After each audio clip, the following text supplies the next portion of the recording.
Coming up on the Raiders Report today, should the silver and black trade for Cam Akers? If you're like, why are you even asking me that? It's been reported that the silver and black have reached out to the Rams about the running back. Then two free agents that I believe the Las Vegas Raiders could sign. We've been talking a lot about Chandler Jones replacements. These two names could be Chandler Jones replacements.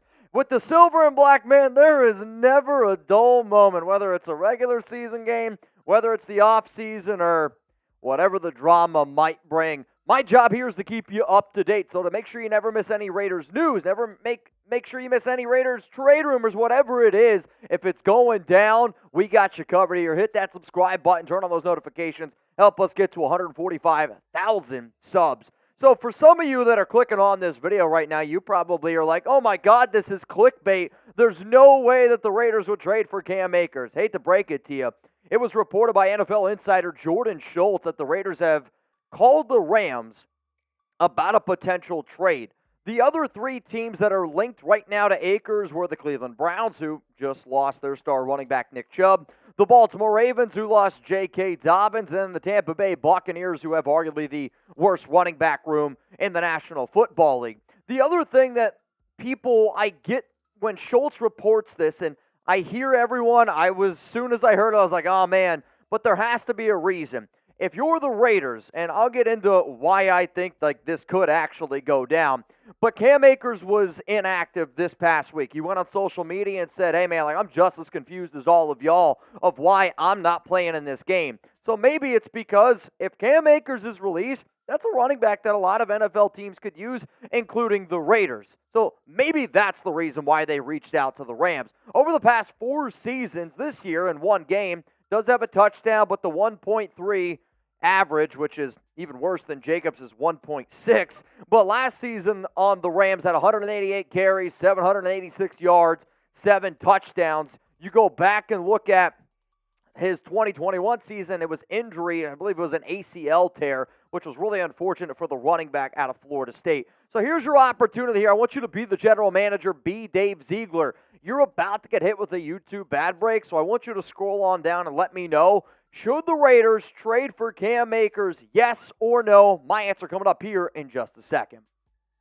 It makes absolutely no sense for the Raiders to trade for Cam Akers unless you also move on from Josh Jacobs. I'm not sitting up here saying that I want the Raiders to trade away Josh Jacobs. That is not what I'm saying. But the only way that I can wrap my mind around this potentially happening is if McDaniels and Ziegler pick up the phone, they call the Rams and they say, hey, you send us Cam Akers and some draft picks, and we're going to send you Josh Jacobs. The reason why I say that is because when you make as many shows as what we make in the offseason, it's why it's really important that people need to watch in the offseason, because this is the very first thing that came to my mind. As soon as I saw the Cam Akers, Raiders are linked, and Jordan Schultz is a very well-connected NFL insider, it's important to note that one of the top teams linked to Josh Jacobs as a potential trade partner was the Los Angeles Rams this offseason. That's the very, very first thing I thought of. Would it blow my mind if the Raiders traded away Jacobs? Yes. But considering the fact that he's not running all that well right now, and if they believe that you could get a cheaper back in Akers, I see some people on social media are like, well, Josh is on the franchise tag, so it makes sense to find a running back for the future.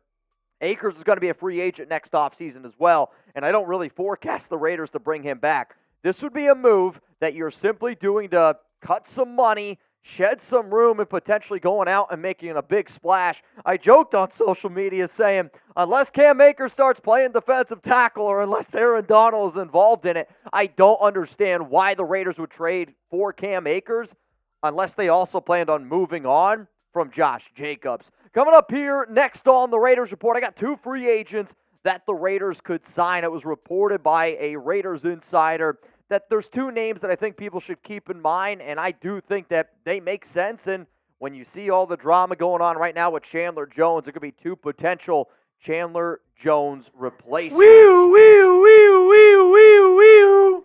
New sponsor alert. New sponsor alert. New What the heck is sponsor alert. that? Sounds like Jeremy Chugg's in my ear, and he is right. We got a brand new sponsor here on the Raiders Report. Buying tickets to your favorite events, it shouldn't be stressful. Chugs and I are going to be out in Las Vegas this weekend, and we're not going to the Raiders and Steelers game. If you guys want to go to the Raiders-Steelers game, this is the number one place where you got to get your tickets. Guess what, though? We're also got some other fun stuff that I haven't told Jeremy yet. And $20 off with code RaidersChat is where you need to go. So, Nation, create an account, redeem code RaidersChat for $20 off.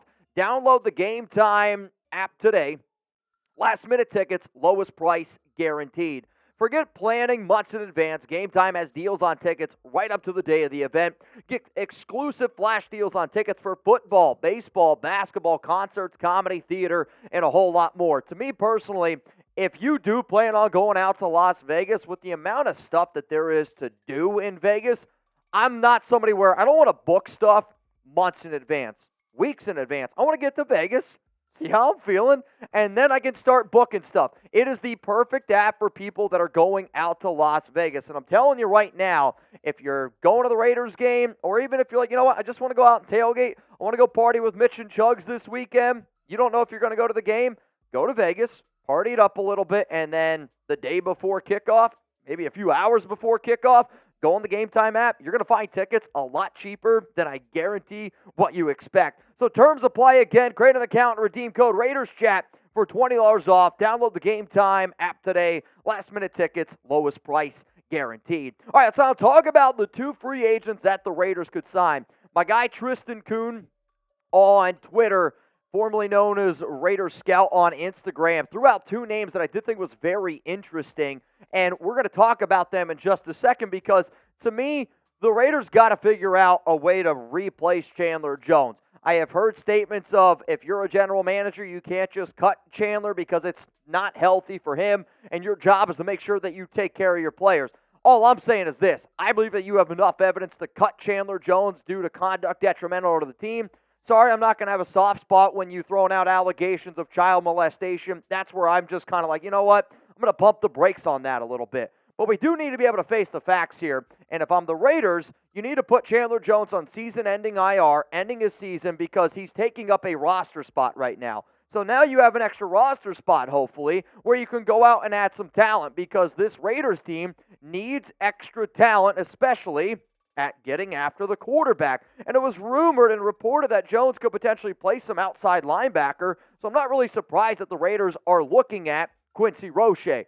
Right now, he is currently on the Steelers practice squad, so if the Raiders wanted to, they could sign him. He did come in for a visit last week, which I talked about briefly during one of our live shows, but Roche played with Patrick Graham all the way back in 2021.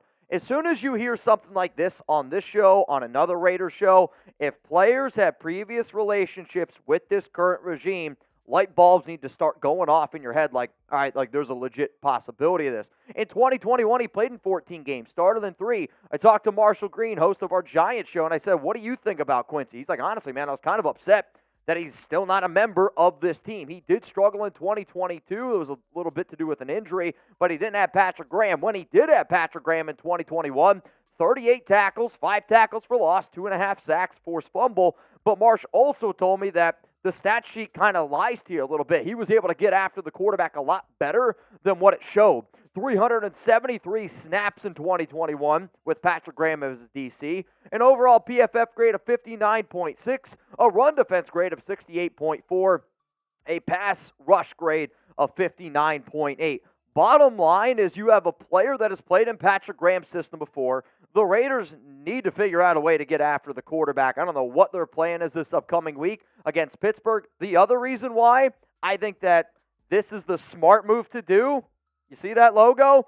That's who you're going up against, and it is a must-win Week 3 game at home at Allegiant Stadium. If the Raiders were smart, they would sign Quincy Roche. Now, remember, y'all, we got another name coming up here on the show as a potential Chandler Jones replacement. But if you want to party with Chugs and I, there's one place to do it this weekend. We're going to be partying with the Blackout Division. RSVP to all the events at the link that you see below, blackoutdivision.com. If you don't know what to do on Saturday, you can party with us late Saturday night. We're going to be at Tropicana. It's free to go to. We're going to have some food. We're going to have some drinks. We're going to have a good time. If you also want to see Chugs and I do an interview with Marquette King, Graphic Raider Cody, that's going to be at 11 a.m. at the Blue Wire Studios in the Wynn, Las Vegas. If you're like, Mitch, what are you doing on game day? Well, Chugs and I are going to do a watch party on Sunday, so we're actually going to fly back bright and early. But if y'all want to party and keep it going on Sunday, use code Raiders Report for $10 off your party bus tickets. It is the ultimate game day experience in Las Vegas with a bunch of other Raiders fans. The bus literally takes you right to Allegiant, and then it brings you back, no cost. It's literally like a giant party bus. It is a party bus. We're going to have some drinks flowing. It's going to be a great time. Use code Raiders Report for $10 off the party bus tickets. That's on Sunday. On Saturday, though, RSVP for free to party with Chugs and I. All the details, again, blackoutdivision.com. Link's going to be available for you guys in the comments and the description of the show. All right, let's go to the final thing here. Let's talk about Malik Reed because he also had a visit with the Silver and Black last week and currently on the Dolphins practice squad. He has played in 59 games and has started in 36 of them. So Reed is another outside linebacker type of player. When I see the names of Quincy Roche, when I see the names of Malik Reed, what I'm hoping that the Raiders end up doing here is using those players as outside linebackers, stand-up guys to be able to get after the quarterback. And I'm kind of just sick and tired of looking at 3 defensive tackles that stink, trying to get after the QB. So if I'm the Raiders here, I get that Tyree Wilson is a little bit slower, but you got to get more of Tyree Wilson on the field. He had a higher pass rush rate than Max Crosby last week against the Buffalo Bills. So I want to see Crosby on the field. I want to see Tyree Wilson. You have 2 defensive tackles, and then if you need to go out and get a Malik Reed, a Quincy Roche, you better go ahead and do it. Last season, he had a sack, 2 PBUs, and 25 tackles. I think most Raider fans probably know him from his time when he was with the Denver Broncos back in 2020 when he had 8 sacks, 53 tackles. He had a big year. I believe that was the year that he was filling in for Von Miller. Has never really been anything since then and since getting a bit of a payday in 2021. But what I like here is he's a player who knows the AFC West. He does help out this Raiders team in some different areas, and we need depth. Like, anybody who doesn't think that this Raiders defense needs depth is crazy. I get that you're going to see these players lined up or names as outside linebackers, and Divine Diablo, Robert Spillane have both played well, but think of them more as edge rushers in a Patrick Graham system. So we have Malik Reed, and we have Quincy Roche. Let's just say right now, you have the opportunity to sign one of these players and one of these players only to help replace Chandler Jones. Which player are you going to go with? If you're going to go with Roche, I want you to type QR. If you're going to go with Malik Reed, I want you to type MR. I don't have a QR code, but I am going to tell you that QR is going to be my answer. Quincy Roche, I do think because he knows the Patrick Graham system and because you're going up against the Pittsburgh Steelers this upcoming week, both of those reasons why I would pick Roche over Malik Reed.